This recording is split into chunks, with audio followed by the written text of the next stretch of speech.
See, And what are the factors like? yeah, for example, if you want to delete a material, or if you want to put a blocked indicator, if you want to block a material.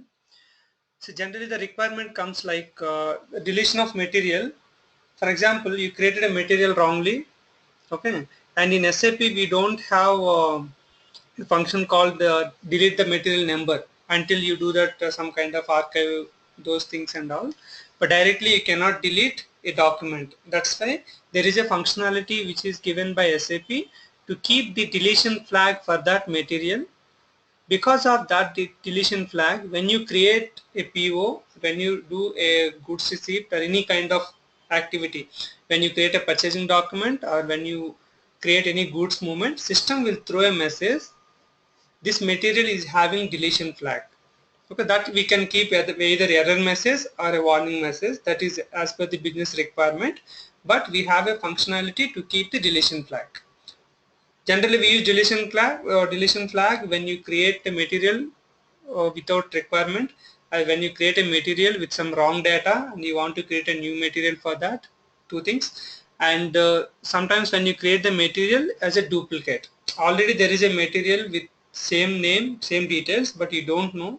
You have not searched it properly in the existing system, and as per the immediate or urgent requirement, you created a new material. Later you found that there is already material and there is a stock, everything is available. That's why the material which we have created just now, you want to delete it. That's why we have a functionality, we have a transaction code MM06 where we can keep the flag material for deletion. Here you can see there are different organization elements. We can see that plant, storage location, valuation type, sales org. We can see the multiple organization element. What is the difference? For example, 1822 material, if you want to delete for the plant, this sales organization, entire material, if you want to delete, we should not give any input of organization element and just click on enter. Okay, then system will give this option, you can edit only the material field, click on that and enter.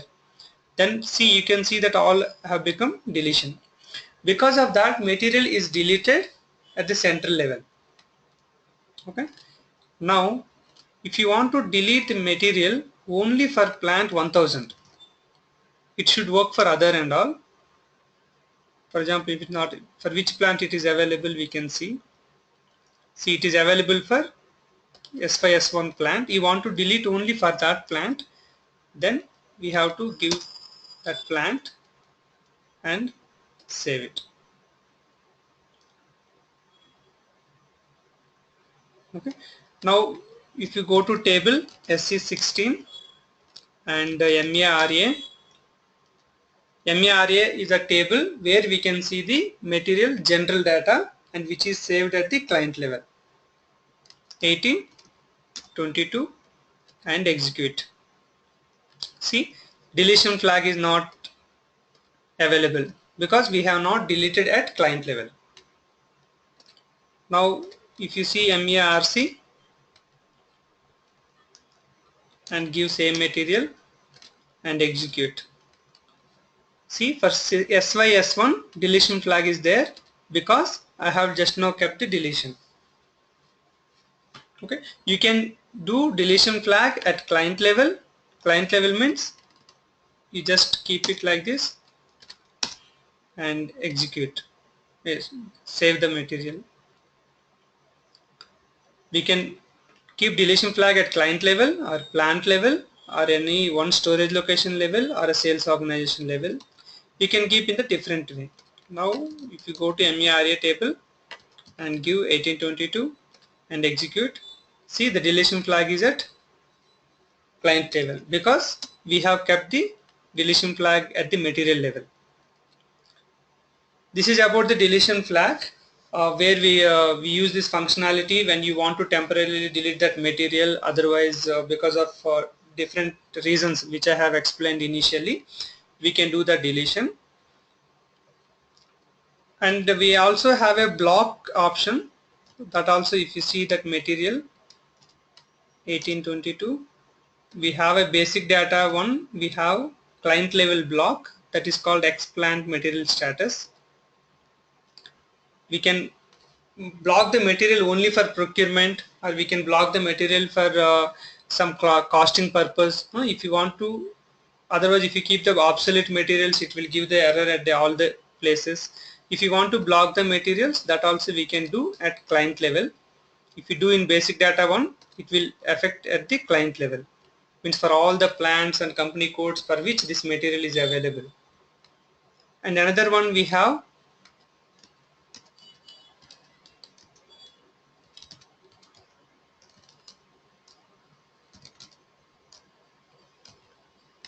at sales organization.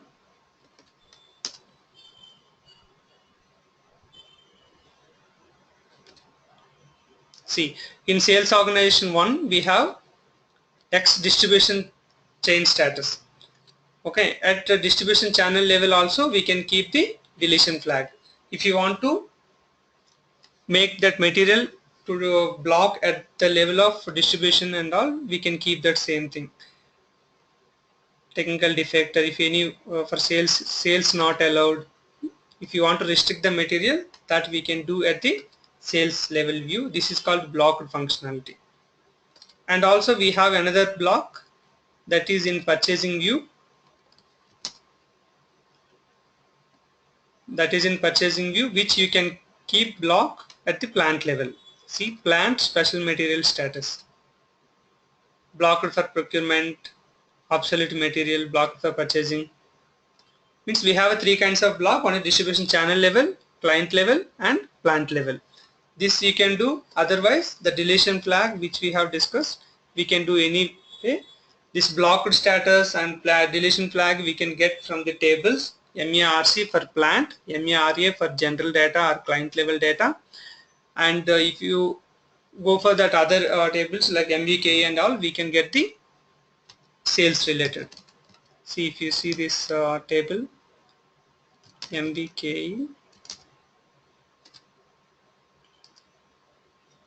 In MVK, we can get the sales data of the material, where we can see the sales level. If you have any flag, deletion flag, or any blocked indicator, special indicator, those details we can get from these tables. See, when you prepare a BAPI through LS&W or normal BAPI program, as a functional consultant, our requirement, our main role during that activity is you have to inform ABAP consultant what are the important fields which we need to capture in the BAPI program, because BAPI will take all the fields of EKKO, all the fields of EKPO, all the fields of EKKN, whatever the purchase order related tables are there, system will take all the fields. But we need to give ABAP in header, I have these 7 fields are important which I need to capture, and in item these 9 fields, in item details these are some 10 fields. Okay, we have to tell these fields are important and these fields are mandatory. Some fields are not mandatory, but we will give, right? For example, text details or certain kind of storage location. These fields might not be mandatory, but we will enter it. We have to tell him, then he will prepare the template. Okay, anyway discussion has come. I will just show you the BAPI template once. By showing that I can explain you, it will be better useful for you. If you see that BAPI template, we just inform ABAP what are the fields which you want to capture, and the colorings we can give, like mandatory fields you can give in yellow color, and important fields you can give in other color. That is your account requirement, we can give color. But these all fields will be maintained in that customized program which ABAPer will prepare.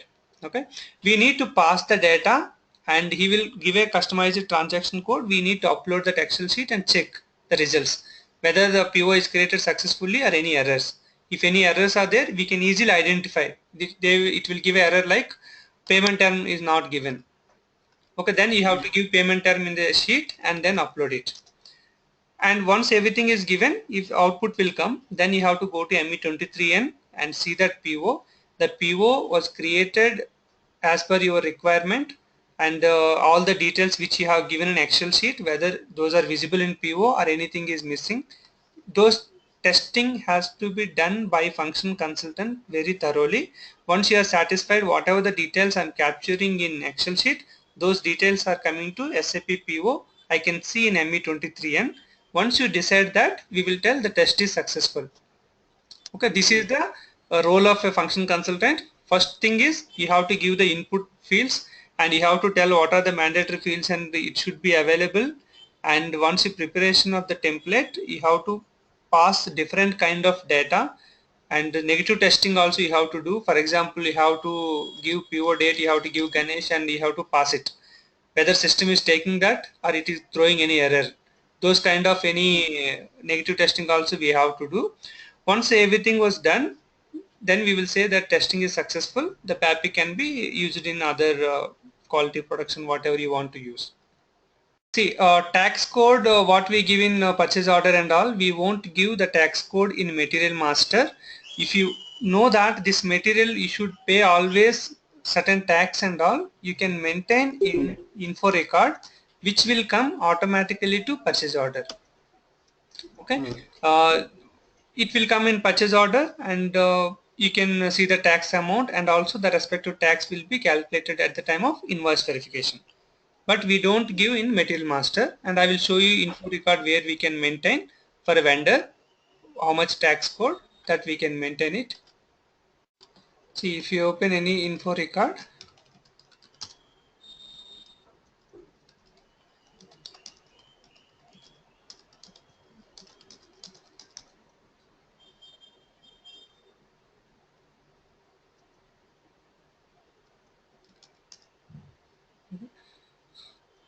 see in info record, here we can give the tax code.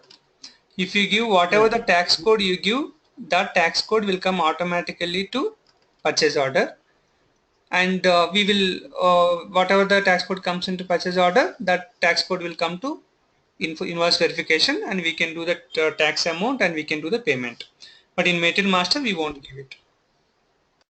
The question is like how to change the material price once the material is created. Generally what will happen for moving average price or standard price, okay, once it is created in the moving average price, as per the calculation sometimes it may vary from the actual price, because moving average price will be updated as per the formula total value by total stock. And there is a requirement if you want to change the material price, when you go to MM02, if you go to the individual material and go to accounting view, okay, here you can change the standard price, or if you cannot change the moving average price. And generally we change the material prices, we have a transaction code called MR21 where we can change for multiple materials at a time. Transaction code is MR21, and also system will generate a document for that also. In MR21 we have to give the posting date, because this is like an inventory transaction, and give company code and plant, and reference we can write if you want to write something. Now click on enter. Okay, give the material for which you want to change. The material 100 130, right? Okay.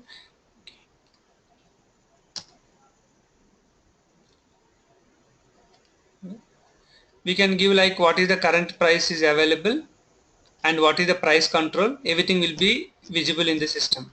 Okay, here new price, what price you want to give, you have to give it 10. Like that multiple material you can change here. Okay, now you have changed it to 10, then save it. As soon as you save, there is a document will be created by the system. That's why MR21 is the transaction code which we prefer to update the material price.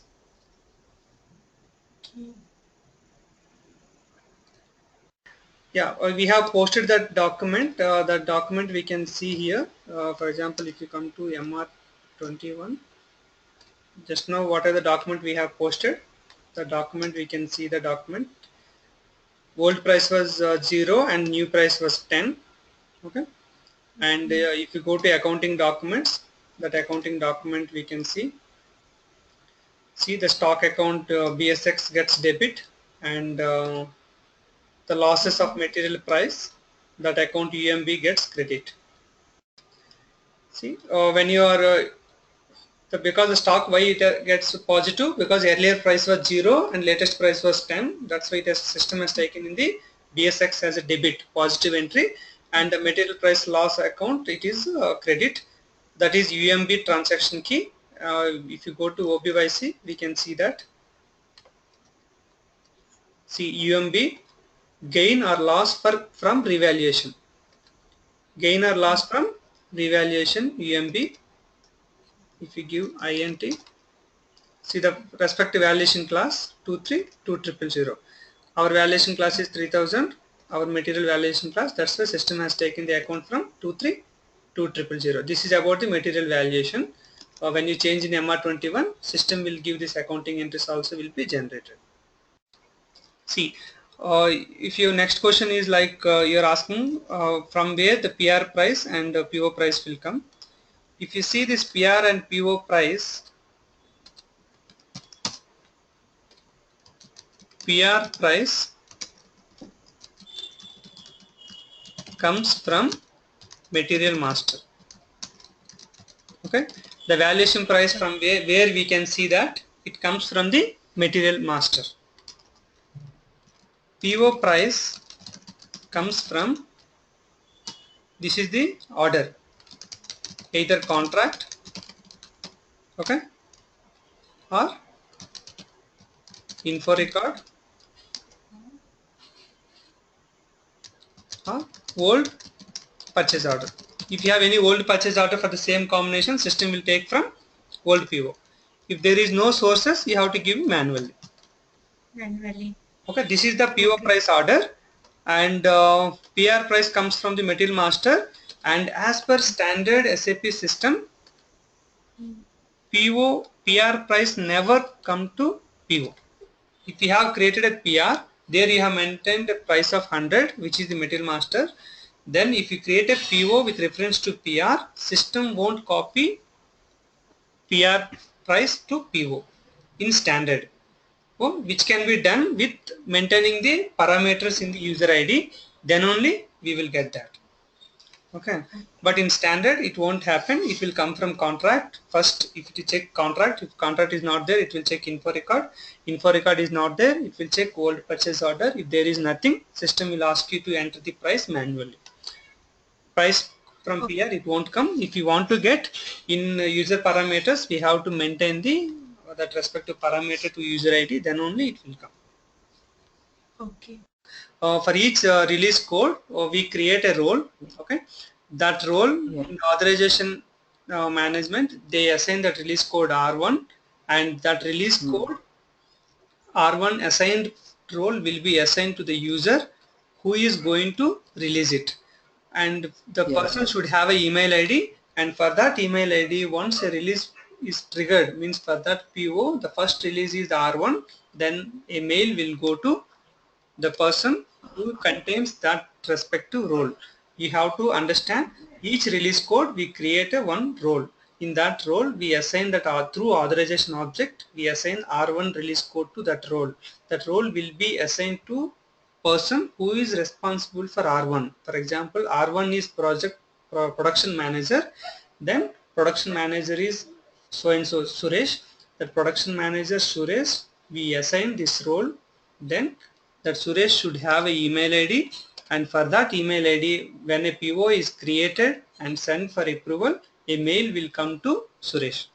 This is the process. As a functional consultant, we should have this understanding how this linkage is happening and all, but the role creation, authorization object assignment, everything will be done by security consultant, and we have to give release code, and we have to give the user ID of the responsible person, and we need to test once these things are completed whether the mail is going or not. Those details we have to test it. That is the function consultant main roles and activities.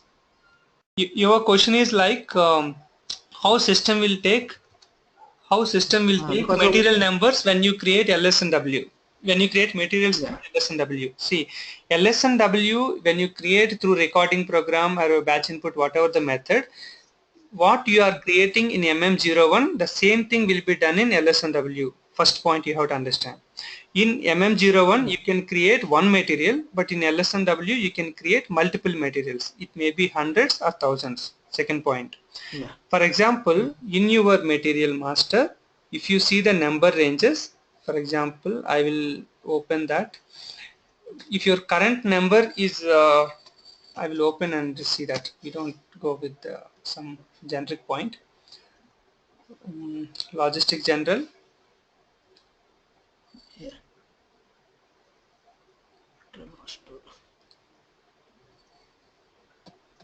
Material master. Basic settings. Material types. Define number ranges for each material type. Go to overview. Okay. Number range status we can see. For example, RAW1 you are creating.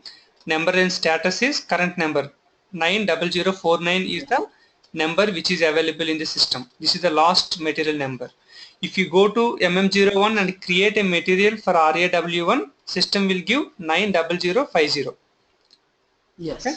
In the same way, at this point of time, if you run LSMW for 100 materials or 500 materials, system will start the number range from 90050, 90051, 52, 53. In the sequence, system will create n number of materials which you are giving the data. Okay. But that time we have to keep a blank that field. Yeah. So when you are using internal number range, we have to give a blank. If you are using external number range, we need to pass the number.